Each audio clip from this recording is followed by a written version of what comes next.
سلام دوستان، اومدیم با ساخت یک کمپ کوچیک. بچه ها حمایت ها خیلی پایین اومده، لطفا ساب کنید دیگه، لایک هم بزن دیگه، چیزی ازت کم نمیشه. خب بریم برای ساخت.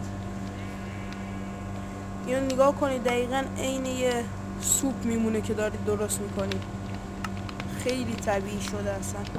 حالا شما هم دوست داشتید درست کنید با دوستان، برید حالا بازی کنید دیگه. همین دیگه، آموزش رو واسهتون میذارم.